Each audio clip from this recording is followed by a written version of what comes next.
तो ज़कात का रमज़ान से कोई ताल्लुक नहीं है। एक चीज़ अल्लाह करे समझ में आ जाए, हाँ रमज़ान में देने से सवाब बहुत बढ़ जाता है। ज़कात के हवाले से साल गुजरना, इसको एक बहुत दूसरी मोटी मिसाल से आप समझ लें कि हर माल पर साल गुजरना ज़रूरी नहीं है। पैसे वालों को चाहिए कि हुजूर पाक अलैहिस्सलातु वस्सलाम के ज़माने में सदक़तुल फ़ितर सिर्फ गेहूं में नहीं अदा किया जाता था। 70, 145, 1400, 1800, तो भाई अगर हम 1 करोड़ की गाड़ी से चल रहे हैं तो 1800 का हिसाब लगा लें और साइकिल वाले गेहूं से अदा कर। इसमें नियत के हिसाब से अल्लाह का निजाम है।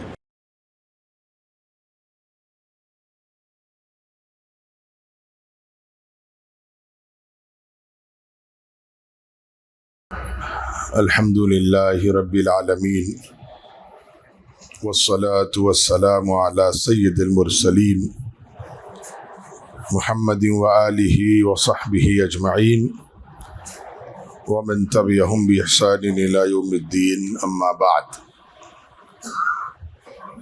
अऊज़ु बिल्लाहि मिनश शैतानिर रजीम, बिस्मिल्लाहिर रहमानिर रहीम। इन्नमस सदक़ातु लिल फ़ुक़राइ वल मसाकीन वल आमिलीन अलैहा वल मुअल्लफ़ति क़ुलूबुहुम व फ़िर रिक़ाब वल गारिमीन व फ़ी सबीलिल्लाह व इब्निस सबील फ़रीदतम मिनल्लाह वल्लाहु अलीमुन हकीम। सदक़ल्लाहुल अज़ीम। रब्बि इश्रह ली सदरी व यस्सिर ली अमरी सुब्हानक ला इल्म लना इल्ला मा अल्लमतना इन्नका अंतल अलीमुल हकीम। सुब्हान रब्बिका रब्बिल इज़्ज़ति अम्मा यसिफून व सलामुन अलल मुरसलीन वल्हम्दुलिल्लाहि रब्बिल आलमीन। काबिल एहतराम बुज़ुर्गों, अज़ीज़ दोस्तों, रमज़ान शरीफ का ये आज दूसरा अशरा चल रहा है और इस अशरे में मेरी कोशिश ये है कि चूँकि हमने एक मामूल ज़कात का रमज़ान में ही बना रखा है, तो ज़कात के हवाले से भी हर साल मैं आपकी खिदमत में चंद गुजारिशात अर्ज़ करता हूँ। इसीलिए मैंने आज फिर इरादा किया कि मैं ज़कात को मौजू बनाकर आपसे गुफ्तगू कर लूँ। एकेडमिक अंदाज में सबसे पहली चीज़ ये कि ज़कात का रमज़ान से कोई ताल्लुक़ नहीं है।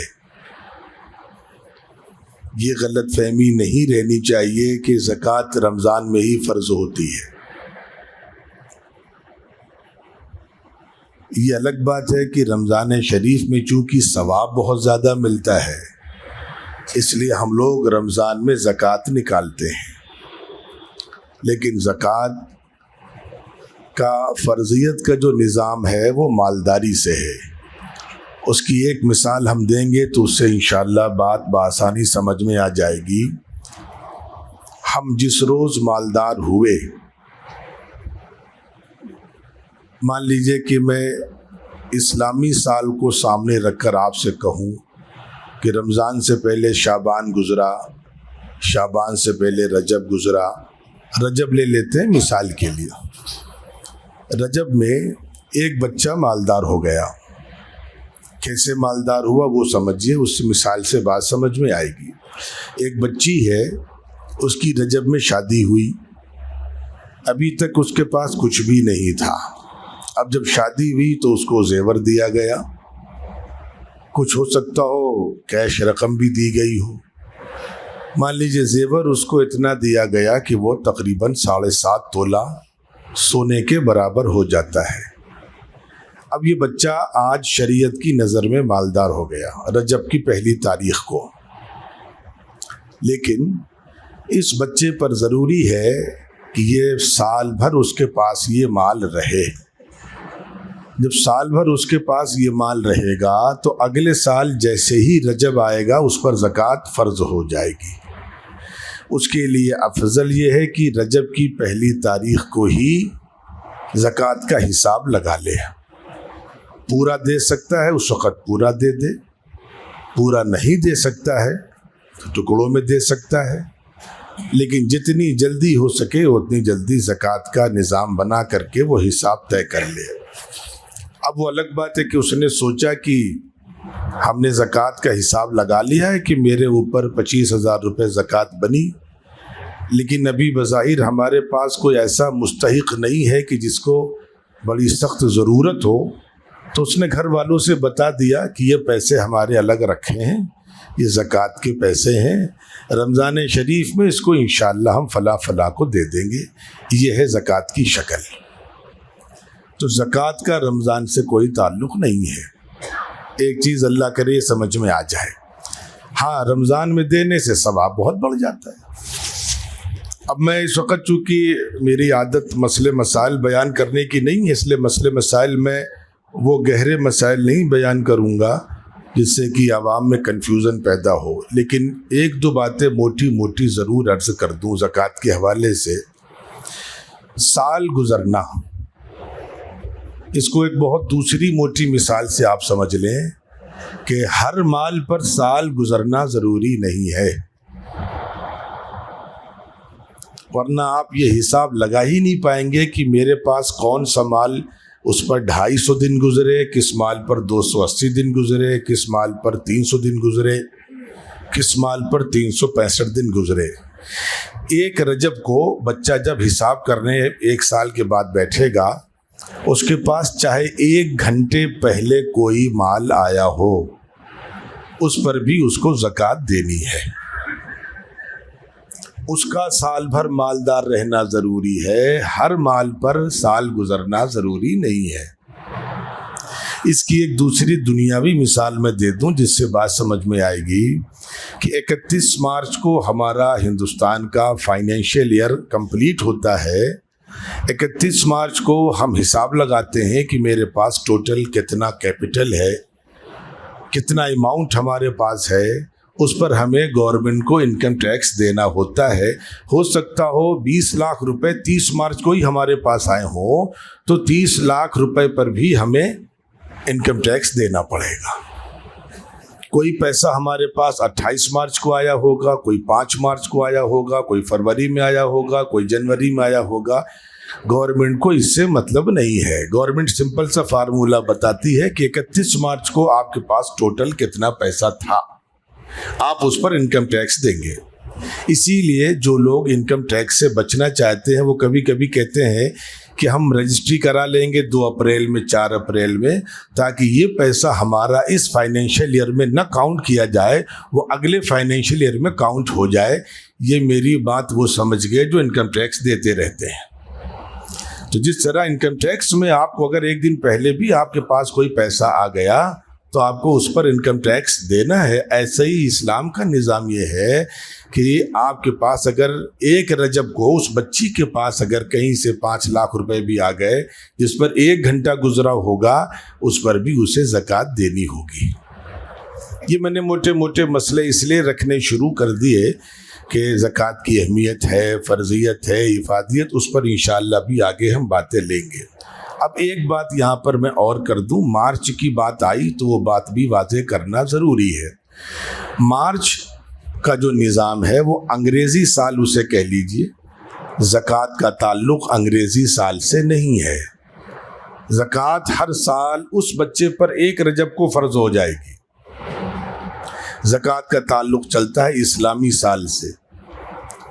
इसलिए बरकैफ अगर किसी को ये याद, ये तो मैंने बच्चे की मिसाल दी जिसकी शादी हुई, इस मिसाल में ज़रा सा बात आसानी से समझ में आ गई, लेकिन अगर किसी इंसान को ये अंदाज़ा नहीं है कि वो कब मालदार हुआ था बाय द वे, तो उसके लिए बेहतर है कि वो बैठकर संजीदगी के साथ कुछ अंदाज़े लगा ले कि जॉब मिली थी, ऐसा हुआ था, वैसा हुआ था, फ़ला तारीख़ को, इससे लगता है कि फ़ला तारीख़ को हम शरीयत की तारीफ़ में मालदार हो चुके थे, वो अपने तौर पर, फिर उसी तारीख़ में वो हमेशा हिसाब लगाता रहेगा। और वो जो हिसाब लगाएगा वो अरबी महीनों के एतबार से लगाएगा, अंग्रेज़ी महीनों के एतबार से हिसाब नहीं लगाएगा। इसलिए एक फ़ायदा ये भी होता है रमज़ान शरीफ में ज़कात का हिसाब देने से कि वो अरबी साल की हिफाजत हो जाती है। मैंने बहुत पहले आपको बतलाया था, गुजरात के किसी इलाके में, वहाँ पर कैफ ये अल्लाह के रसूल की गालिबन कोई हदीस भी है कि जिस माल पर ज़कात अदा कर दी जाती है वो माल महफूज हो जाता है। इत्तेफाक से उनका माल महफूज नहीं रहा, मुद्दतों ज़कात देते रहे और एक मरतबे कुछ चोरी हो गया, कुछ नुकसान हो गया, तो उन्होंने एक आलिम से जाकर शिकायत की कि हदीस में तो ऐसा जिक्र किया गया और मैं हदीस पर अमल कर रहा हूँ, लेकिन मेरे माल में चोरी हो गई, मेरा माल महफूज नहीं रहा। तो उन्होंने कहा कि भाई माल की हिफाजत की बहुत सारी शक्लें हैं। अब यहाँ पहली शक्ल एक समझ लें कि एक है हम ज़कात देते हैं लेकिन हिसाब लगा कर के नहीं देते। हिसाब लगा कर, मैं ज़रा ठहर कर कह रहा हूँ, हिसाब लगा कर फिर कुछ बढ़ा कर, ये नहीं कि हाँ बस दे दिया। हम पाबंदी से दे रहे हैं लेकिन बगैर हिसाब के दे रहे हैं, तो अल्लाह कह रहा है मुझ पर एहसान मत करो, हमें तुम्हारे माल की कोई ज़रूरत नहीं है। ये तो अल्लाह का करम है कि तुमको अल्लाह ने इस लायक बना दिया। चुनांचे हम जब ज़कात दें, ये बीच में मैंने इसीलिए मैं आपका पहले से मैंने वक्त ले लिया कि बात पूरी हो जाए। कभी कभी मुझे बाद में बहुत तेज़ खींचना पड़ता है और उसे बहुत से मेन पॉइंट रह जाते हैं। यहाँ समझिएगा, अल्लाह का निज़ाम अलग है, हमारी सोच अलग है। हम जब ज़कात देते हैं किसी को तो हम समझते हैं हम एहसान कर रहे हैं। अल्लाह ताला हमें यहाँ दो बातें बतलाता है कि तुम एहसान नहीं कर रहे हो, हमने तुम पर एहसान किया कि तुमको इस लायक बनाया कि तुम ज़कात दे सको। और जिसको हमने गरीब बनाया, अब समझिएगा अल्लाह का निज़ाम, इसीलिए कुरान मजीद में जहाँ पर ज़कात का, माल के खर्च करने का निज़ाम आया है, वहाँ पर इसी अंदाज से अल्लाह ने गुफ्तगू की, वफ़ी अम्वालिम हक़्क़ुन लिस्साइली वल महरूम, मालदारों के माल में गरीबों का हक़ है, एहसान नहीं है आपका। हक़ और एहसान का फ़र्क समझिए। मैं हूँ अपने बच्चे के लिए कुछ कर रहा हूँ तो एहसान थोड़ी कर रहा हूँ, हक़ है। अपने बाप के साथ, अपनी माँ के साथ कुछ कर रहा हूँ तो हक़ है, एहसान थोड़ी कर रहा हूँ। लेकिन किसी गैर के साथ कर रहा हूँ, अस्तगफिरुल्लाह, तो एक दर्जे में एहसान है। मेरा कोई ताल्लुक़ नहीं तुमसे, तुम्हारी कोई जिम्मेदारी मेरी ऊपर नहीं है। चुनांचे अल्लाह ने यहाँ अजब अंदाज से बात कही, और हम अगर तफसील में जाएं तो बात समझ, पैसे वालों के लिए मैं कह रहा हूँ, अच्छा थोड़ी देर के लिए पैसे वालों से कहता हूँ कि आप गरीबों को डांटते हैं, उल्टा सीधा करते हैं। अगर अल्लाह ताला इस बात पर कादिर है कि जैसे उसने आपको पैसे वाला बनाया वैसे सारे इंसानों को पैसे वाला बना सकता है, सब करोड़पति हो गए, जिस दिन ये होगा दुनिया का निज़ाम बंद हो जाएगा। अब हम कहेंगे अगर हम करोड़पति की, अरे भाई हमें एक ड्राइवर चाहिए कार के लिए, तो कौन ड्राइव करेगा? सब करोड़पति हैं, किसी को पैसे की ज़रूरत ही नहीं। मुझे मकान बनवाना है, मजदूर चाहिए, कोई मजदूर ही नहीं, कहाँ से मकान बनेगा?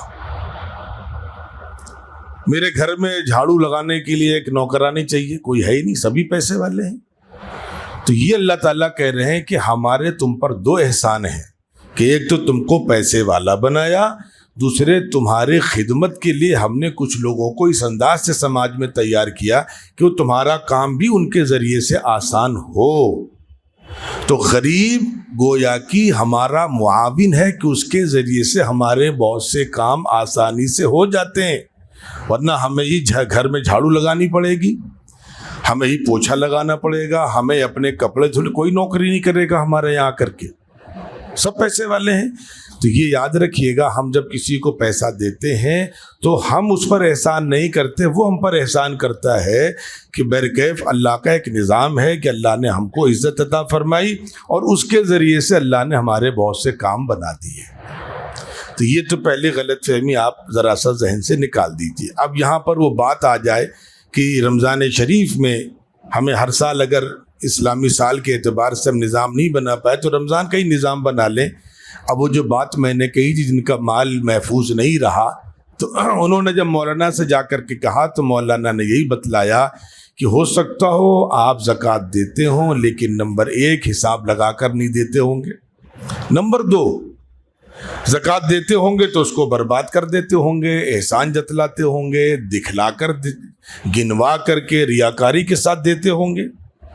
तो उन्होंने कहा नहीं मौलाना, मैं हिसाब लगा कर देता हूँ और छुपा कर देता हूँ, किसी को एहसास नहीं होने देता। तो मौलाना बहुत परेशान हो गए कि क्या बात है। तो मौलाना ने कहा अच्छा ठीक है, मैं कल आपके दफ्तर आऊँगा और हिसाब देखूँगा आपका। उन्होंने जो हिसाब लगाया तो पता चला वो हर साल मार्च में ज़कात का निज़ाम बना लेते थे। मौलाना ने वहीं एक टोक दिया उनको कि आपने पहली गलती ये की कि मार्च को मेन पॉइंट बनाकर आपने ज़कात का निज़ाम बनाया। इसमें एक प्रॉब्लम ये आ गई कि करीब 34-35 साल में एक साल की ज़कात एक्स्ट्रा हो जाती है। आप पर एक साल की ज़कात एक्स्ट्रा बाकी है। चूँकि हमारा इस्लामी साल जो होता है 10 दिन छोटा होता है, और उसकी बहुत आसान सी मिसाल आप समझ जाएंगे। 5 साल 6 साल पहले आपको मालूम है कि शायद अप्रैल में रमज़ान शरीफ थे, फिर मार्च में रमज़ान शरीफ आए, अब फरवरी में रमज़ान आ गए। 18 फरवरी से इस साल, अगले साल 8, 10, 9 फरवरी में आ जाएंगे। तो 10 दिन हम पीछे आ रहे हैं। पता चला कि 10 दिन हमारा हर साल छोटा होता है। अंग्रेज़ी साल तकरीबन 365 दिन का होता है, इस्लामी साल तकरीबन 355 दिन का होता है। उस तरीके से 33, 34, 35 साल में इस्लामी साल एक साल ज़्यादा हो जाएगा, वो एक साल की ज़कात आपकी बाकी रह गई। इसलिए मेरे अजीज़ों, हम जो ज़कात का निज़ाम बना करके चलेंगे वो इस्लामी साल के एतबार से ज़कात का निज़ाम बना करके चलेंगे। ये तो मैंने चंद बातें जो ज़कात के हवाले से बुनियादी थी मैंने आपकी खिदमत में रख दी। अब जिनको मसले मसाइल समझने हैं वो मुझसे नमाज बाद मुलाकात कर सकते हैं। मैं इस वक्त मसले मसाइल पर नहीं रहूँगा, लेकिन यहाँ चंद चीज़ें आज और ज़कात के हवाले से आपकी खिदमत में रख दूँ। कुरान मजीद में सूरह तौबा है और आप लोग कोशिश करिए उसको पढ़िएगा जा करके। सूरह तौबा आयत नंबर 60 सूरह तौबा आयत नंबर 60। और अगर आप पूरी तफसील देखना चाहें तो वो किताब भी बता दूं। हम लोग को बहुत सी किताबें देखनी पड़ती मजबूरन। एक बड़ी मशहूर तफसीर है मारिफुल कुरान, वो देख लीजिएगा, इंशाल्लाह उसे पूरी तफसीलात आपको मिल जाएंगी। कुरान मजीद में अल्लाह रब्बुल इज़्ज़त ने जहाँ पर ज़कात का निज़ाम ज़िक्र फरमाया है, इसी आयत में ज़िक्र फरमाया, और भी जगह पर है, उसमें अल्लाह ने एक बात कही, इन्नमस सदक़ातु लिलफ़ुक़राई वल मसाकीन वल आमिलीन अलैहा, के ज़कात के ये 8 लोग मुस्तहिक़ हैं। कोई तफसील बतलाई, इसका एक पस मंज़र पहले समझ ली ताकि बात पूरी समझ में आ जाए। इस आयत से पहले तक हुजूर पाक अलैहिस्सलातु वस्सलाम की आदत शरीफा ये थी कि ज़कात का हुक्म, ज़कात में 2 चीज़ें जहन में रहें, ज़कात का हुक्म शुरू इस्लाम में ही आ गया था, लेकिन इसकी तफसीलात नहीं आई थी। शुरू इस्लाम में ये था कि आप जो कुछ दे सकते हैं, आपके पास आपके खर्च से जो बच जाए उसमें अपनी सहूलत से, अपनी सवाबदी से अल्लाह के रास्ते में पैसा खर्च करिए। ये शुरू इस्लाम का हुक्म है। बाद में मदनी ज़िंदगी में, बल्कि फ़तेह मक्का के बाद पूरी तफसील आ गई कि ज़कात देनी है, ऐसे देनी है, इन लोगों को देनी है, इस परसेंट से देनी, पूरा निज़ाम अल्लाह ने भेज दिया। अब यहाँ पर जहाँ पर ये आयत आई है उससे पहले एक आयत और है, मैं वो आयत पढ़ दे रहा हूँ ताकि बात समझ में आए। आप हजरात देखिएगा, वमिनहुम मन यल्मिज़ुका फ़िस्सदक़ात फ़इन उतू मिन्हा रदू व इन लम युतू मिन्हा सख़तू। इससे पहले आयत क्या है, होता क्या था, जो मुनाफिकीन थे वो भी अंदर से काफिर, अंदर से यहूदी, बाहर से मुसलमान। तो हुजूर पाक अलैहिस्सलाम की आदत शरीफा थी, जब माल गनीमत कहीं से आता था या कुछ ज़कात की रकम आ जाती थी तो आप अपनी सहूलत से जिसको जैसा बेहतर समझते थे उसको वैसा ही देते थे। कोई शख्स ऐसा है जो यतीम है, उसे घर में कोई नहीं, उसको ज़्यादा दे दिया। एक इंसान यतीम नहीं है, उसको उस हिसाब से हुजूर ने दे दिया। एक यहूदी ने हुजूर पर एतराज़ कर दिया और फरमाया, कहने लगा, या मोहम्मद इअदिल, माज़अल्लाह, उसने कहा, मोहम्मद इंसाफ से काम लो। हुजूर को गुस्सा बहुत कम आता है, आपकी नरमी का ज्यादा जिक्र कुरान में है, लेकिन यहां पर आप गुस्सा हो गए और आपने फरमाया, मैं अगर इंसाफ नहीं करूंगा तो कौन इंसाफ करेगा? मुझसे कह रहे हो इंसाफ करो, मैं अगर नहीं इंसाफ करूंगा तो कौन इंसाफ करेगा? चुनांचे हुजूर पाक अलैहिस्सलाम ने फौरन अल्लाह की तरफ से आयत फरमाई और वहां पर अल्लाह ने एक निज़ाम बना दिया। अब दूसरी बात समझ लीजिए कि ज़कात की तकसीम का पूरा निज़ाम अल्लाह का बनाया हुआ है और इसमें इस्लाम की खूबी यह है कि हुजूर को भी इसमें इख्तियार नहीं दिया गया। इसीलिए एक सहाबी हैं ज़ियाद बिन हारिस रज़ी अल्लाह तआला अन्हु, वो बताते हैं, और उनका वाक़या भी बड़ा अजीब व गरीब है कि वो इस्लाम ले आए थे और हुजूर के पास बैठे हुए थे। उन्हें कहीं से भनक लग गई कि उनका कबीला इस्लाम में दाखिल नहीं हुआ था, तो हुजूर उस कबीले को ज़रा सा यहाँ से कोई मुहिम भेजना चाह रहे थे। तो उन्होंने फरमाया कि अल्लाह के रसूल, आप फ़िक्र न करें, मैं ख़त भेजता हूँ, इंशाअल्लाह पूरा कबीला मुसलमान हो जाएगा। और उन्होंने ख़त भेजा, पूरा कबीला इस्लाम में दाखिल हो गया। उन्होंने फरमाया कि उस मौके पर एक साहब हुजूर से मांगने के लिए कोई तकाजा था, कोई मजबूरी थी, आ गए। हुजूर ने फरमाया, देखो, अगर तुम्हारा ताल्लुक उन 8 में से है जिसका जिक्र अल्लाह ने कुरान में किया, तब तो मैं तुमको दे सकता हूं, वरना मैं ज़कात से तुमको नहीं दे सकता। इसकी डिटेल भी अल्लाह ने भेजी और बाद में अल्लाह ने फरमाया, फरीज़तम मिनल्लाह, ये अल्लाह की तरफ से फ़र्ज किया हुआ है। तो अल्लाह करे कि बरके ये जो पहले मैंने पसे मंजर आपकी खिदमत में रखा ताकि इससे इस्लाम की अजमत समझ में आए। अब यहाँ पर हुजूर पाक अलैहिस्सलाम की अजमत आप ज़रा पहले समझ लें जल्दी से, फिर आगे की बात करता हूँ। हुजूर पाक अलैहिस्सलाम ने ज़कात सदक़ा से अपने आप को अलग कर दिया, अपने ख़ानदान को अलग कर दिया। ये पैगंबरों की शान होती है कि अपने लिए दुनिया से कुछ नहीं लेते। दुनिया के दूसरे मज़ाहिब में, दुनिया के दूसरे मज़ाहिब के रहनुमाओं के यहाँ जो कुछ है वो अपने लिए है। उन्होंने कहा नहीं, मुझे और मैं अपने को नहीं, क़यामत तक अपने ख़ानदान को भी अलग कर दिया कि नहीं, सादात आले रसूल जो हैं, ये हसनी हैं, ये हुसैनी हैं, ये अलवी हैं, ये जाफरी हैं, वगैरह वगैरह, जो भी वो पूरी नस्ल है, ये ज़कात नहीं ले सकते।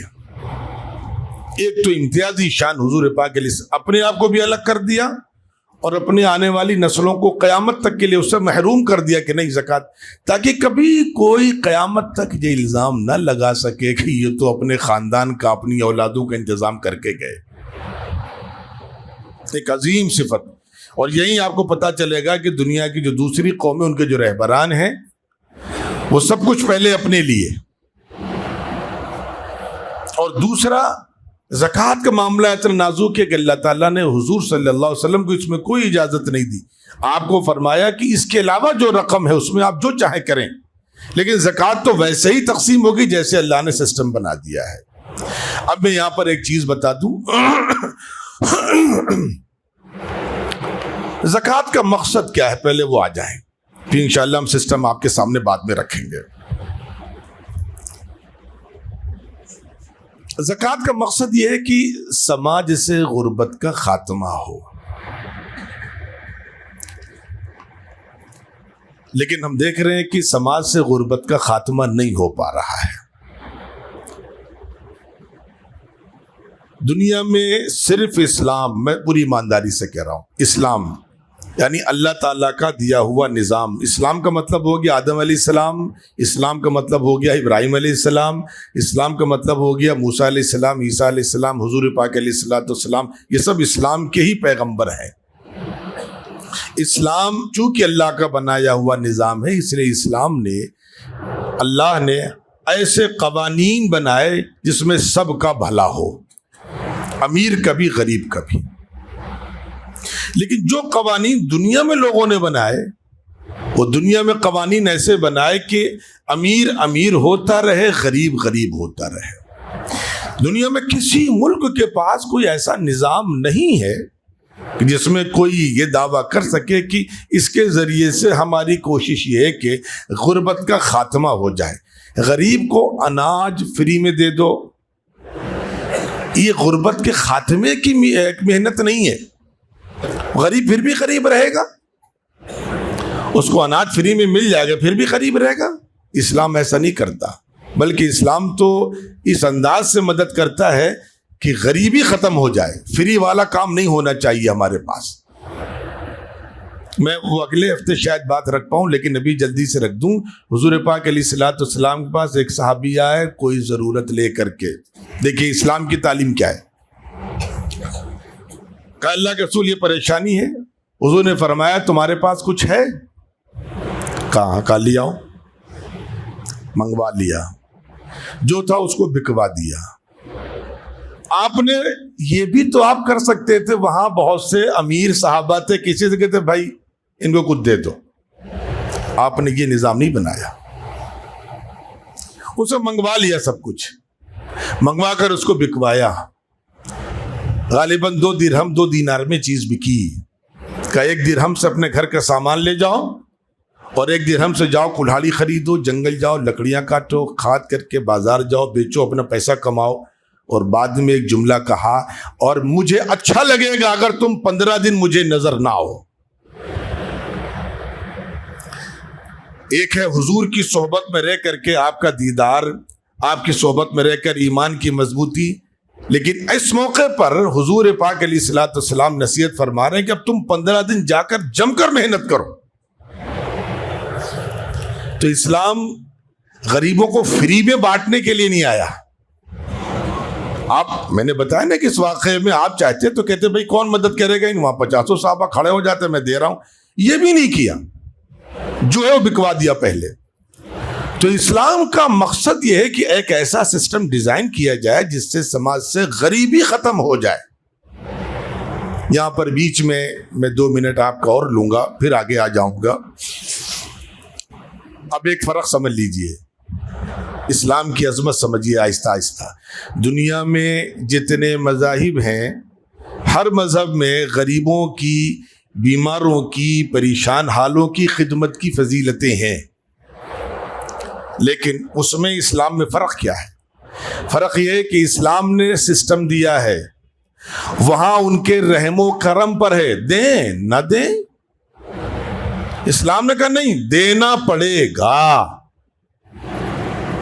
वहां कुछ भी देते ठीक, इस्लाम ने कहा नहीं, इतना तो देना पड़ेगा। वहां न देने पर कोई गिरफ्त नहीं। इस्लाम ने कहा नहीं, पकड़ होगी, जहन्नम में जाओगे।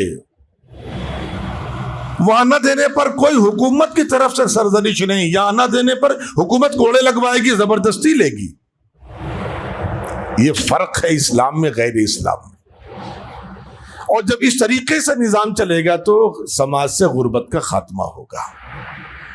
अब आ जाइए दुनिया में दूसरी जो तहजीबें हैं, जिसमें एक लफ्ज है कैपिटलिज्म।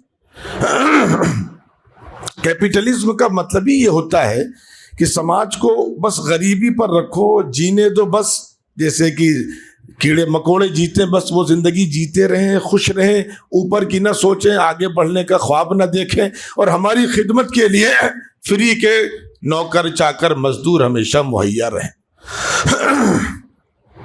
ये गैर इस्लामी निज़ाम है कैपिटलिज्म, चंद लोगों को मालदार बनाना।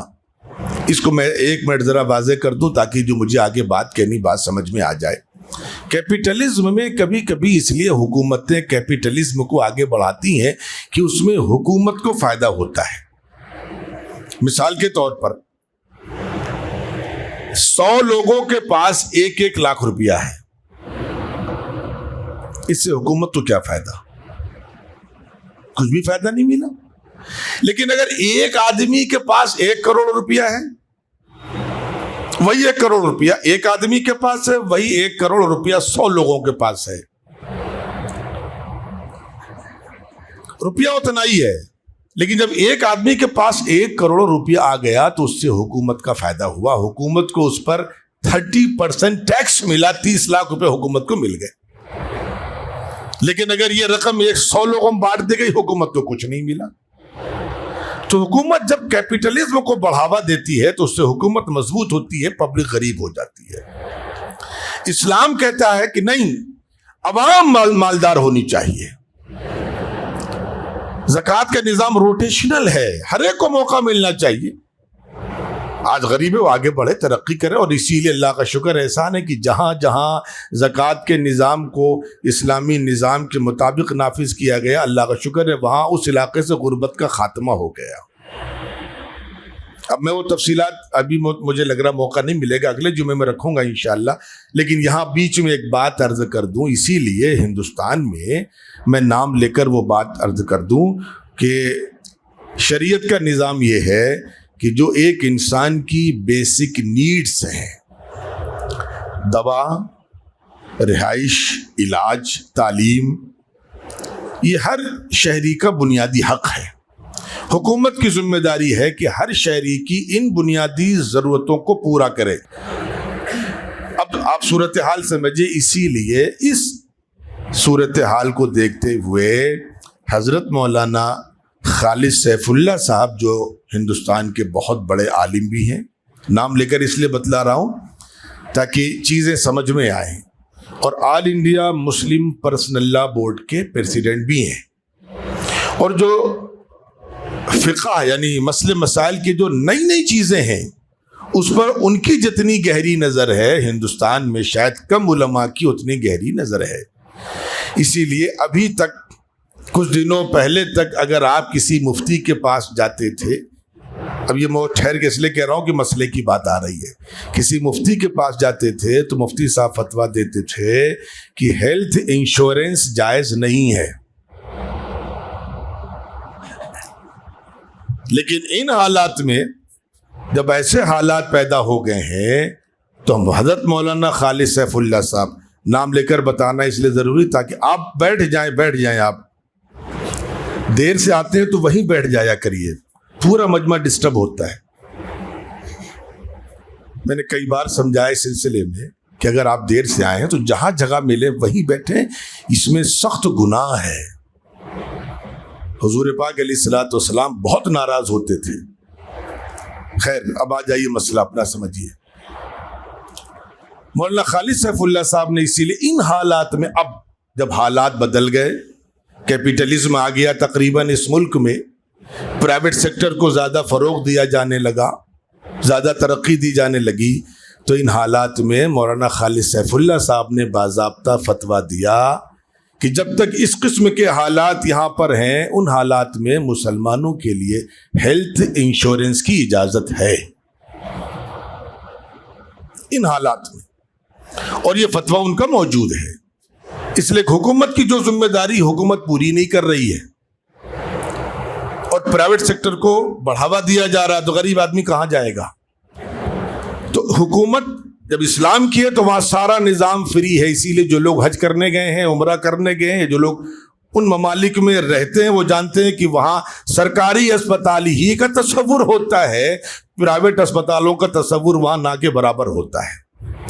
हमारे कुछ अजीज फॉरेन में रहते हैं तो बताते हैं कि उन मुल्कों में जो प्राइमरी एजुकेशन है वो सरकारी स्कूल में ही बच्चे लेते हैं, और बेहतरीन इंफ्रास्ट्रक्चर, सारा निज़ाम बेहतरीन से बेहतरीन होता है। तो जब ऐसे हालात आ जाएंगे तो ये फ़र्क है इस्लाम में और गैर इस्लाम में। इस्लाम क्या कहता है? हर एक की बुनियादी ज़रूरत हुकूमत पूरी करे और निज़ाम ऐसा लाए जिससे गरीब आगे बढ़े, अमीर हो। लेकिन जो गैर इस्लामी निज़ाम है वह ऐसा निज़ाम, सूद का निज़ाम लाया जाता है कि अमीर अमीर होता जाए, गरीब गरीब होता जाए, बाद में उसको खैरात के तौर पर या उनकी तरफ से कोई ऐसी इंतशार या कोई ऐसा हंगामा ना हो, खामोश रखने के लिए उनको फ्री का कोई निज़ाम बना दिया, जब खाते रहो पीते रहो खामोश रहो।